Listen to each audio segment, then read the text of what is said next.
Hi everyone, my name is Munib Hassan and I am a senior solution engineer with Protegrity.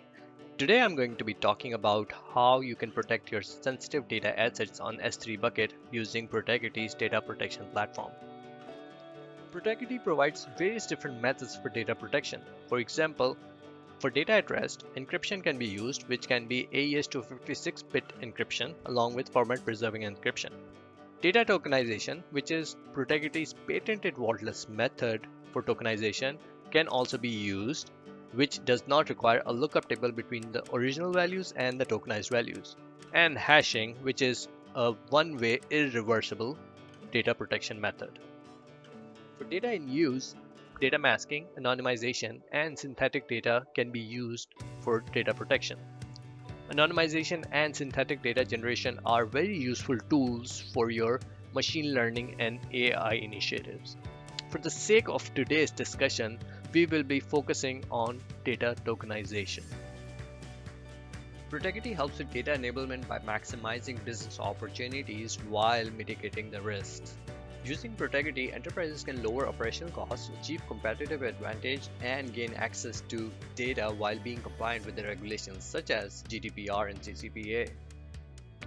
A lot of companies have initiatives around digital transformation where they are moving data to the cloud, for example, and don't feel comfortable moving their sensitive data assets.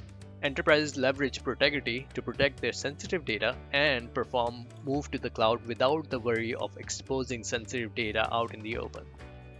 Here's a good example of the options an enterprise would have to protect their sensitive data assets either on-prem or in the cloud. For the sake of today's discussion, we will be focusing on S3 bucket protection. A file will land into an input S3 bucket, and a lambda function, which is used to protect an unprotected dataset, will trigger to pick up the file from the input bucket, protect the sensitive fields, and place the protected file onto the output S3 bucket. And on the left, you can see Protegrity's Enterprise Security Administrator, where you define your policy and how the dataset should be protected. This is the input bucket where the file with sensitive data fields will land. The mapping.json file will define how each sensitive field should be protected. This is the output bucket where after the lambda function protects the file, we'll place the protected file. And here is the input file. Let's query the dataset and see what data does it have. In this file, there are a lot of sensitive fields like first name, last name, address, credit card number, social security. So what we will do is we will copy this file and place it into that input bucket.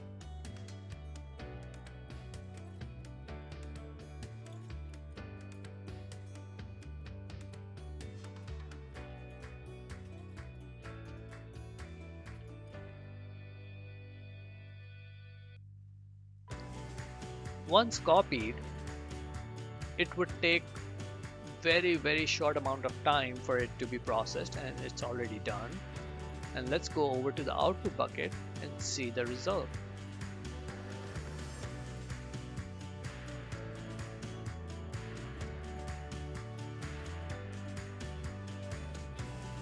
All the fields have been tokenized and the file has been protected. And this operation took very few seconds to get it done.